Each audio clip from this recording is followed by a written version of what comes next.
Sejak kemunculan Marsyanda di jagat sinetron Indonesia, Caca selalu saja kebagian peran protagonis alias peran sebagai orang baik-baik. Tak pernah terbayangkan jika wajah imutnya berubah menjadi jahat, angkuh, serta mengucapkan dialog-dialog yang kasar. Kenyataannya kini Caca sedang asik memerankan Alexa, peran antagonis pertama Caca dalam sinetron Ramadan berjudul Anak Cucu Adam. Dalam sinetron yang ditayangkan RCTI,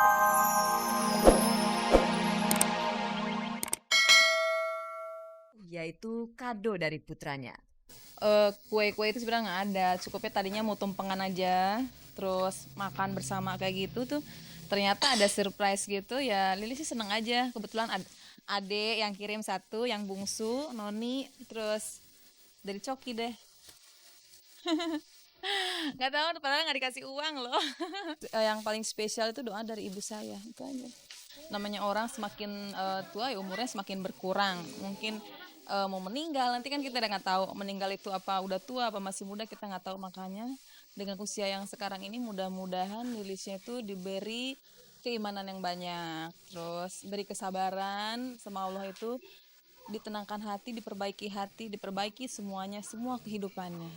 Seusai berbuka, Lilis membagi-bagikan sebentuk hadiah untuk mereka. Meski di acara buka bersama itu ramai dihadiri anak-anak, hati Lilis tetap merindukan kehadiran lelaki pendamping. Untuk mewujudkannya, Lilis yang tak lama lagi akan pergi umroh ini menyertakan harapannya dalam doa di Tanah Suci.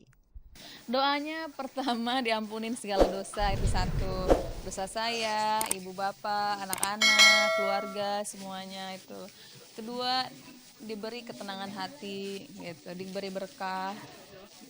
Ya jodoh pastilah, itu kan nggak usah diomongin ya, kalau jodoh kan kita pengen punya pendamping.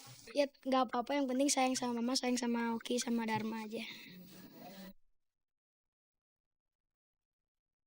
Pemirsa, ternyata memainkan peran yang antagonis itu jauh lebih berat bebannya ketimbang memainkan tokoh yang protagonis. Pemirsa nggak percaya? Kita tanyakan saja langsung kepada Lely Sagita, aktris senior kita yang sering sekali kebagian mendapatkan peran-peran jahat. Sementara itu, Marsyanda sering sekali kebagian mendapatkan peran ABG yang baik-baik saja. Nah, apa jadinya Marsyanda jika dia harus memerankan tokoh yang antagonis? Kira-kira aktingnya seperti apa ya? Bagaimana kalau kita simak saja langsung penuturan kedua aktris kita berikut ini.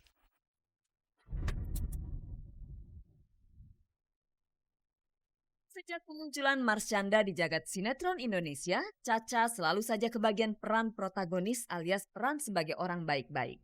Tak pernah terbayangkan jika wajah imutnya berubah menjadi jahat, angkuh, serta mengucapkan dialog-dialog yang kasar.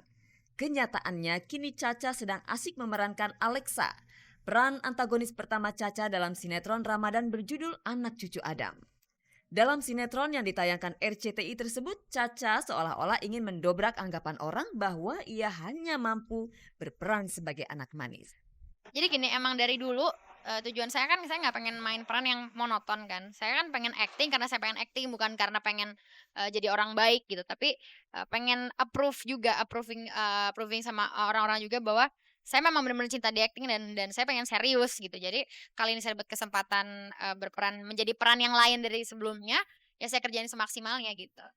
Agar akting jahat Caca bisa semakin maksimal, mungkin Caca perlu banyak belajar dari aktris senior seperti Lely Sagita.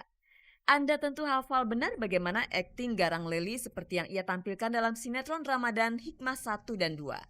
Ya, bisa dibilang sejak Lely terjun ke layar sinetron, dia adalah aktris spesialis tokoh antagonis. Sampai-sampai dia harus menerima konsekuensi dari perannya tersebut. Banyak sekali orang benci sama saya. Di mana-mana, kemana saya pergi, saya dipelototin. Dia lebih sadis lagi daripada acting saya di film, di TV. Ya kan, saya ditabokin, terus matanya melotot-melotot sama saya. Ini orang jahat nih, sadis nih, paling sadis nih, katanya dia bilang gitu ya kan. Waduh, aktingnya boleh juga bilang.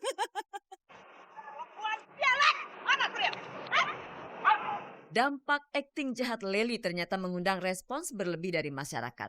Menurut perkiraan mereka, akting Lely di sinetron adalah sifatnya yang sesungguhnya. Bahkan anaknya yang paling kecil pun sempat tidak menyukai peran ibunya di sinetron. Lihat juga dia kalau saya pergi ke sekolah dia nggak boleh. Apa-apa nggak mau sama mami, maunya sama papi ya kan, datang sekolah gitu. Kalau saya datang ke tempat dia kumpul sama teman-temannya, Itu saya nggak boleh datang. Ngapain sih mami ke sana gitu. Tapi cuman kalau saya ajak ngomong suka nyolot gitu loh. Nyolot terus. Jadi saya ini juga kasihan juga. Kadang-kadang suka sedih juga gitu kalau digituin anak gitu. Tapi gimana ya risiko ya. Apakah Caca juga mendapat tentangan dari keluarga ketika memerankan gadis kaya nan angkuh di sinetron Anak Cucu Adam? Pastilah dari keluarga saya sendiri aja sebenarnya nenek saya, om saya tuh, "Lu Caca kalau main-main jangan jadi orang jahat deh," kayak gitu-gitu. Cuman saya punya tujuan saya sendiri gitu ya. Saya punya keinginan saya sendiri dan keinginan saya adalah saya pengen serius di seni gitu dan saya menjadi antagonis bukannya berarti mencontohkan yang jelek-jelek ke orang, tapi itu adalah satu achievement baru dalam karir saya di dunia seni ini. Mudah-mudahan pesan dari Anak Cucu Adam ini, sinetron Cucu Adam ini sampai ke semua penontonnya gitu bahwa pokoknya pesannya itu adalah eh sejelek-jelek apapun orang itu dia akan tetap diampunin sama Allah kalau dia mau doa-doanya diampuni kalau dia mau tobat gitu dan Allah akan selalu ngasih petunjuk ke siapapun sejelek-jeleknya apa orang itu tuh pasti Allah akan selalu ngasih petunjuk gitu sebenarnya gitu. Berani banget lo liat gue. Dengerin gue. Lo jangan berani-berani lagi cari gara-gara sama gue. Gue akan terus bikin perhitungan sama lo.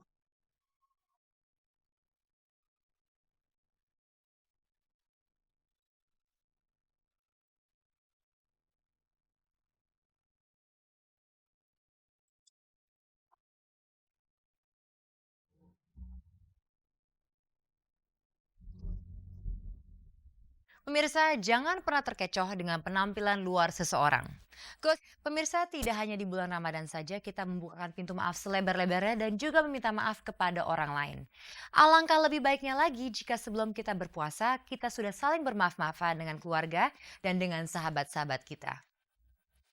Lantas, bagaimana dengan Dewi Huges dan mantan suaminya Ahmad Hestiavin?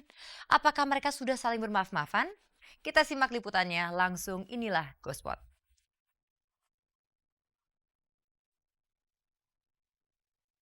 Mengucapkan kata maaf sepertinya pekerjaan sepele. Namun ketika hendak dilakukan, tidak semudah itu kata maaf meluncur deras dari bibir kita. Apalagi ketika sifat egois lebih mendominasi hati kita. Selain itu ada hal lain yang lebih sulit, yakni memaafkan orang yang pernah melukai hati dan perasaan.